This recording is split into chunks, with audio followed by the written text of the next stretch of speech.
বাংলাদেশ জুড়ে তীব্র প্রতিবাদ ও ক্ষোভ। ভারতীয় হাইকমিশনারকে জরুরি তলব।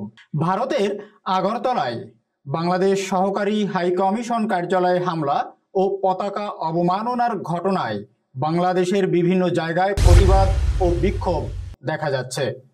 এই ঘটনায় ক্ষুব্ধ প্রতিক্রিয়া জানিয়েছে বাংলাদেশের অন্তর্বর্তীকালীন সরকার ও বিভিন্ন রাজনৈতিক সংগঠন।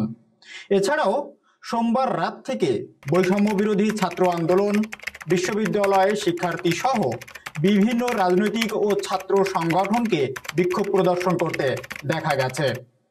মঙ্গলবার ঢাকায় বিক্ষোভ মিছিল ও সমাবেশ করেছে বিএনপি, জাতীয় নাগরিক কমিটি সহ বিভিন্ন সংগঠন। বিএনপির স্থায়ী কমিটির সদস্য সালাউদ্দিন আহমেদ বলেছেন, বাংলাদেশের পতাকা পোড়ানোর মতো ঘটনা খুব গভীরভাবে বাংলাদেশের জনমনে অসন্তোষ সৃষ্টি করবে। বিএনপি, জামায়াতে ইসলামী সহ বিভিন্ন রাজনৈতিক সংগঠনের পক্ষ থেকে আলাদা আলাদা ক্ষোভ জানিয়ে বিবৃতি প্রদান করা হয়েছে। জামায়াতে ইসলামের সেক্রেটারি জেনারেল মিয়া গোলাম পরোয়ার বলেছেন, একটি পক্ষ চায় বাংলাদেশে নৈরাজ্যকর পরিস্থিতি সৃষ্টি হোক। কূটনৈতিক শিষ্টাচারের লঙ্ঘনের এই ঘটনায় আমরা নিন্দা জানাই। উদ্বুদ্ধ পরিস্থিতিতে বাংলাদেশে নিযুক্ত ভারতীয় হাইকমিশনার প্রণয় ভার্মাকে জরুরি তলব করে বাংলাদেশের পররাষ্ট্র মন্ত্রণালয়। আগরতলায় বাংলাদেশের সহকারী হাইকমিশনে হামলার পর মঙ্গলবার একটি সংগঠন ঢাকায় ভারতীয় হাইকমিশনের সামনে বিক্ষোভ কর্মসূচি ঘোষণা করলেও পরে সেই সিদ্ধান্ত থেকে সরে আসে। তবে সোমবার রাত থেকে ঢাকায় বারিধারায় ভারতীয় হাইকমিশন ও কূটনৈতিক জোনে কড়া নিরাপত্তা ব্যবস্থা গ্রহণ করতে দেখা যায়। বাংলাদেশ ভারত উদ্বুদ্ধ পরিস্থিতিতে মঙ্গলবার ঢাকায় নিযুক্ত ভারতীয় হাইকমিশনার প্রণয় ভার্মাকে তলব করে বাংলাদেশের পররাষ্ট্র মন্ত্রণালয়। ভারপ্রাপ্ত পররাষ্ট্র সচিব এম রিয়াজ হামিদুল্লাহ এর দপ্তরে তাকে তলব করা হয় মঙ্গলবার বিকাল 4টার পর বাংলাদেশের পররাষ্ট্র মন্ত্রণালয়ে যান ভারতীয় হাইকমিশনার মিস্টার ভার্মা।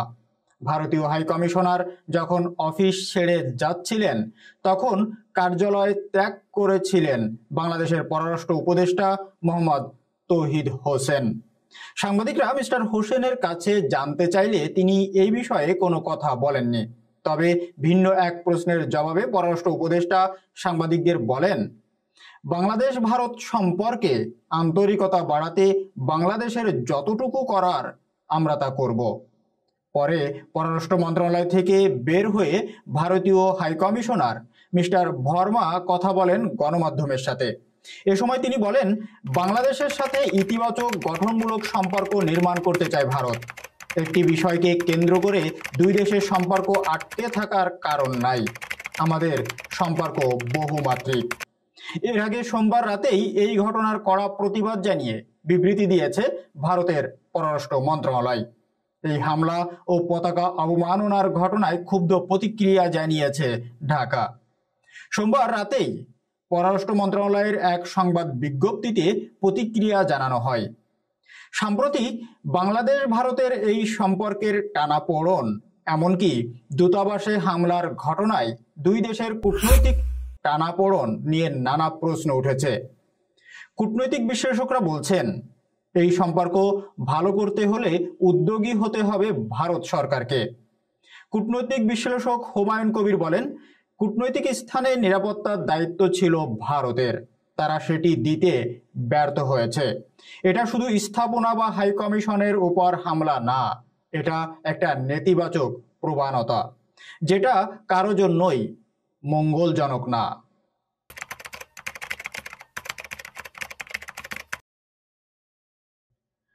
সোমবার রাত থেকে বাংলাদেশের সামাজিক যোগাযোগ মাধ্যমগুলো ও রাস্তায় নেমে অনেকেই বাংলাদেশের সহকারী হাইকমিশনে হামলার প্রতিবাদ জানাতে দেখা যায়। এ নিয়ে বিক্ষোভ প্রকাশ করতে দেখা যায় অন্তর্বর্তীকালীন সরকারের উপদেষ্টাদেরও। এ ঘটনাকে ন্যাক্কারজনক আখ্যা দিয়ে সোমবার রাতেই নিজের ভেরিফাইড ফেসবুক পেজে পোস্ট দেন আইন উপদেষ্টা অধ্যাপক আসিফ নজরুল। মিস্টার নজরুল লেখেন, আন্তর্জাতিক আইন অনুসারে ভারতের মাটিতে বাংলাদেশের সহকারী হাই কমিশনকে পরিপূর্ণ নিরাপত্তা দেওয়ার দায়িত্ব ভারতীয় সরকারের। তারা এটি করতে ব্যর্থ হয়েছে।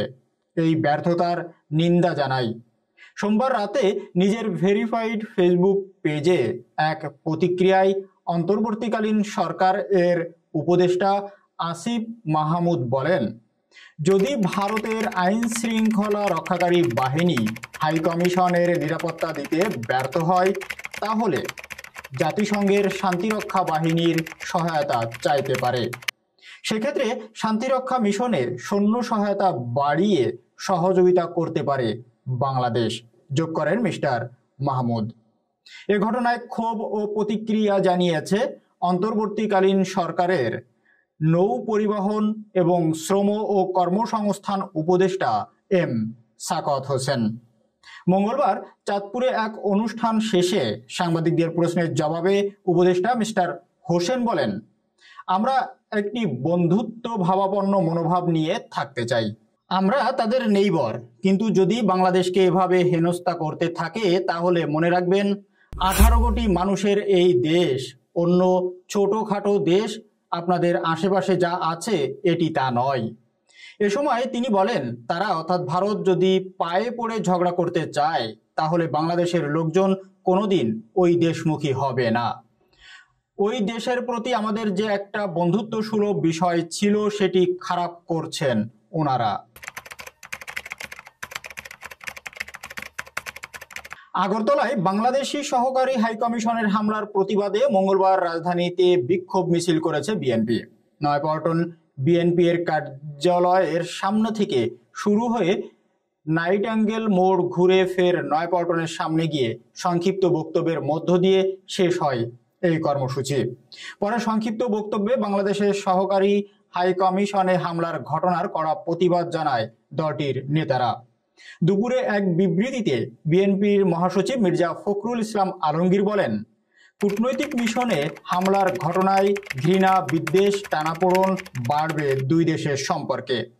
বিএনপির স্থায়ী কমিটির সদস্য সালাউদ্দিন আহমেদ তিনি বলছেন, ভারতে বিভিন্ন উগ্রবাদী সংগঠনের যে অপতৎপরতা সেটাকে উস্কে দেওয়ার মতো কোনো ঘটনা যেন ভারতের পক্ষ থেকে না হয় এবং সরকারিভাবে তারা যেন দমন করে, আমরা তাদের কাছে এই প্রত্যাশা করি।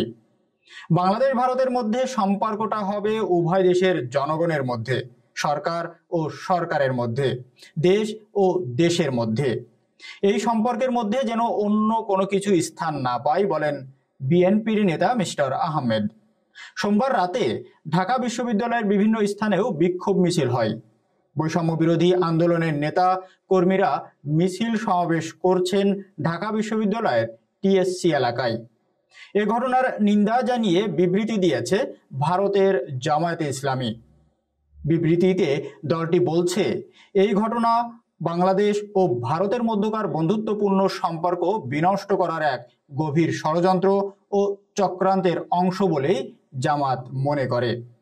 দলটির সেক্রেটারি জেনারেল মিয়া গোলাম পরোয়ার বলেন, ভারত তার প্রতিবেশী দেশের কূটনৈতিক মিশনের নিরাপত্তা দিতে যেখানে ব্যর্থ, তারা সেখানে সাম্প্রদায়িক সম্প্রীতির ও শান্তিপূর্ণ সহ অবস্থানের দেশ বাংলাদেশ নিয়ে কথা বলার কোনো অধিকার তাদের থাকতে পারে না।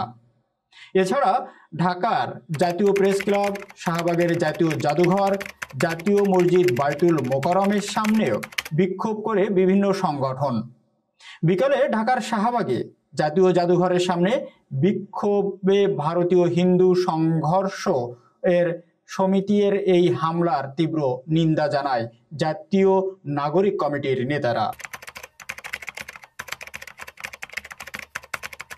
সোমবার আগরতলায় বাংলাদেশের সহকারী হাইকমিশনের হামলার ঘটনার পরই ঢাকার বারিধারা এলাকায় ভারতীয় দূতাবাসের সামনে নিরাপত্তা জোরদার করা হয়।